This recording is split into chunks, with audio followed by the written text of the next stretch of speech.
Yo, assalamualaikum warahmatullahi wabarakatuh. Selamat berlibur teman-teman dan masih banyak yang join. Alhamdulillah. Ini melototin luas ya. Oke, ini insya Allah tiap hari 15 menit aja saya nerima curhatan ya. Mudah-mudahan bisa jawab ya teman-teman. Dan sebelum dimulai, teman-teman, ini awal tahun, siap-siap SPT tahunan 2025 atau bisa juga lapor 2024. Jangan sampai teman-teman nanti pas panen raya kalah kabut. Jangan sampai nyimpen bom waktu. Lebih baik lapor tapi ngaco daripada nggak lapor sama sekali. Nah, makanya saya ngadain webinar pajak tanggal 8 nanti insya Allah. Dan memang ke konsultan pajak mahal teman-teman. Makanya saya itu apa ya, Anda bisa akses dengan jauh lebih murah karena memang bukan konsultan pajak yang profesional berdasarkan pengalaman saya dan istri. Oke, yuk kita mulai curhatnya yuk.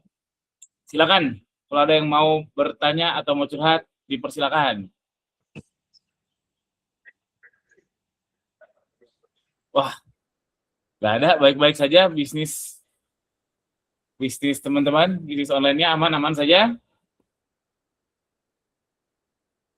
Alhamdulillah. Saya hitung sampai 3 ya. Kalau nggak ada, kita sudahi saja. 1. Yuk, Mas Yudin.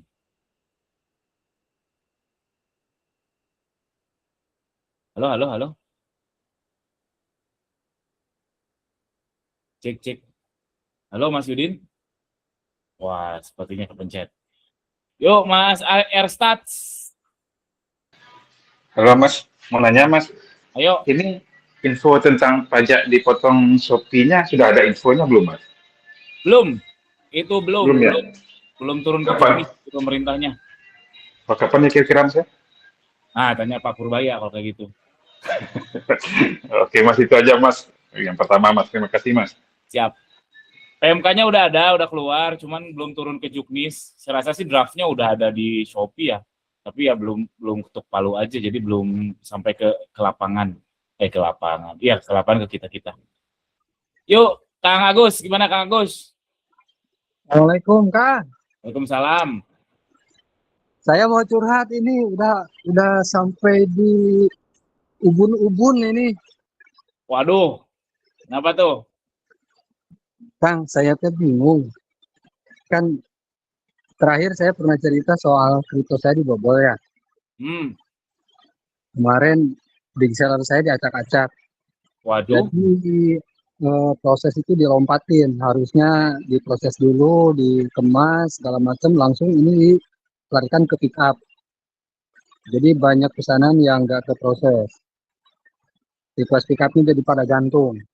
Kita lacak ketahuan orangnya. Tapi saya belum bisa berbuat banyak karena nunggu proses yang di kepolisian. Bingung saya, dikeluarin juga nanti takutnya susah.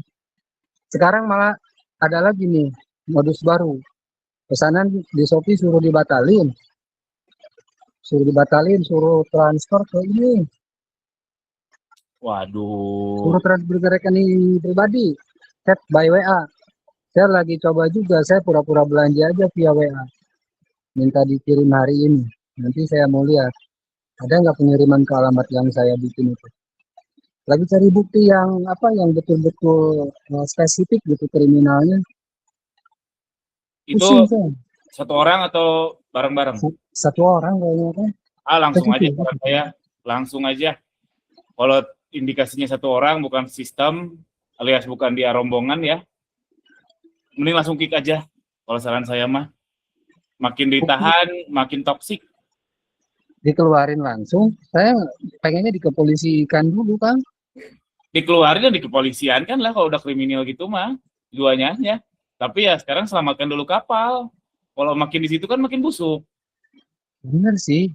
Saya juga diskusi sama teman-teman di tempat kerja ya, memang harus keluar dulu. Tapi kalau bicara sama pihak kepolisian, pengacara, baiknya ditunda dulu katanya. Oh Biar gitu, nanti, sampai sewa BLH ini. ya lah kan orang bukan duit sedikit, 400 juta yang udah hilang. Ini yang potensi kerugian ini saya belum cek. Oh ya udah ngikutin itu tuh orang yang ngerti hukum. Ini sudah. Waspada aja kalau gitu Kang Agus. Itu mah saya khawatirnya yang bahaya itu kalau udah sistem ya, artinya dia udah rombongan. Nah, kalau gitu udah susah. Mau ngeluarin kita bisa kacau. Tapi kalau sendiri agak lebih mudah, tapi kalau kata pengacara gitu ya udah ngikutin yang ngerti weh. Saran saya mah. Gitu Kang Agus. Iya Kang, Sing sabar ya, ujian. asli Kang. Segera selesaikan biar fokus ke panen raya. Jangan sampai panen raya bangkar juga. Ya, Ya, siap Kang. Thank you Kang ya. siap sama-sama. Alhamdulillah. Mudah-mudahan dimudahkan buat Kang Agus. Sip, Kasih, yuk Kang. lanjut. Sama-sama. Yuk Mas Yudin. Halo Kang, selamat tahun baru 2026. Semoga Ya. Kang dan keluarga sehat selalu. Amin, amin, amin, amin.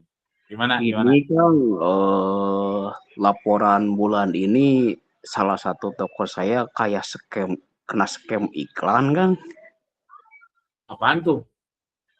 Enggak aja dari target ROAS ke yang didapat Shopee-nya selama periode 1 bulan tuh jauh banget Kang. Maksudnya? Sorry, diulang. Ya periode 1 bulan ini yang bulan 12 dari target ROAS sampai dapatnya jauh banget. Ntar bingung sampai dapatnya tuh apa maksudnya? Dapat aktual ROAS-nya Kang. Oh, oke, paham. Jadi Iya, paket yang dikirim sama yang di dashboard terlalu jauh.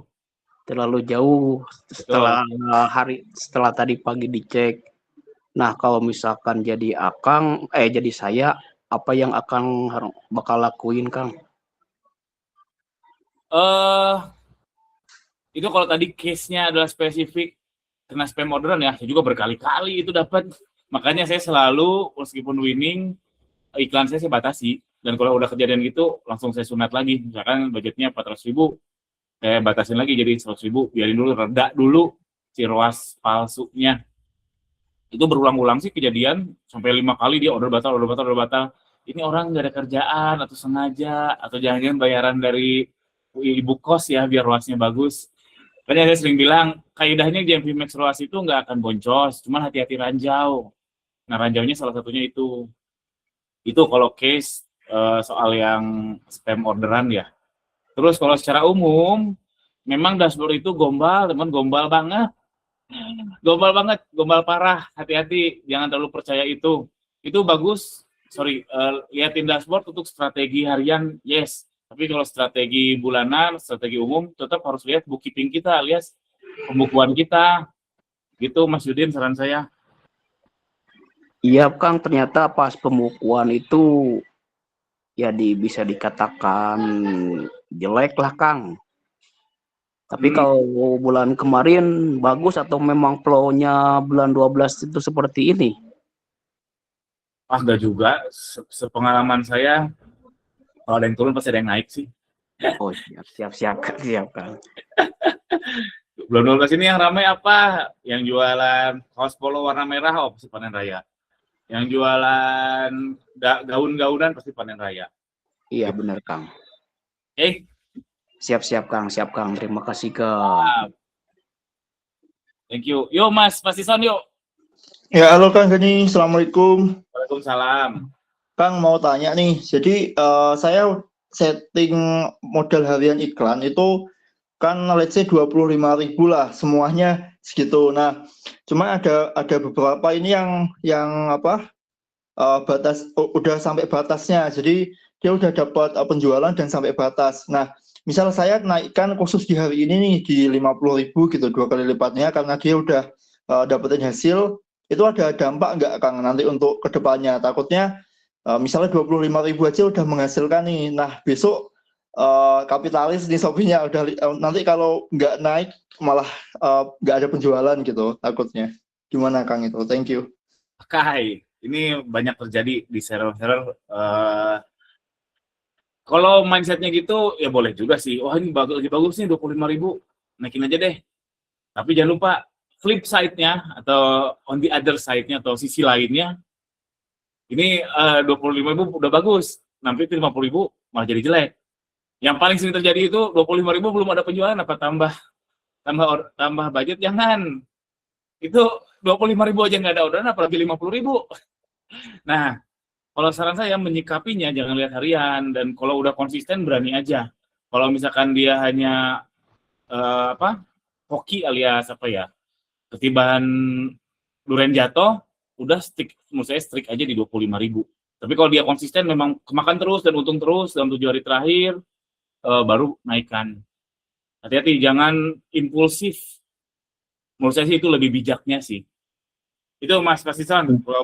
Oke, Kang Gani. Sorry Kang, mau memastikan lagi, baiknya itu dari 25 itu naik ke 30.000 dulu, tambah 5.000 atau 50.000 nih Kang, karena hari ini udah habis gitu. Nah, kalau kaidah saya yang terpenuhi, kalau ini gaya saya ya, kalau saya udah terpenuhi, 7 hari ternyata 25.000 makan terus dan winning bagus lah gitu ya, bukan hanya 1 hari, saya langsung kali 2. Nanti minggu depannya 50.000 habis, kali 2 lagi.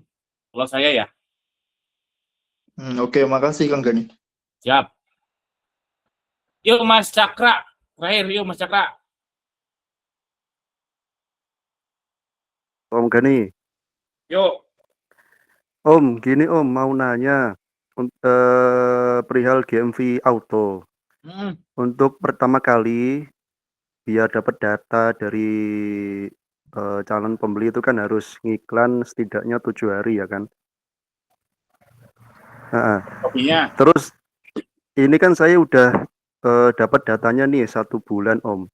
Nah, kemarin tanggal 12, habis tanggal 12 itu pindah ke ROAS.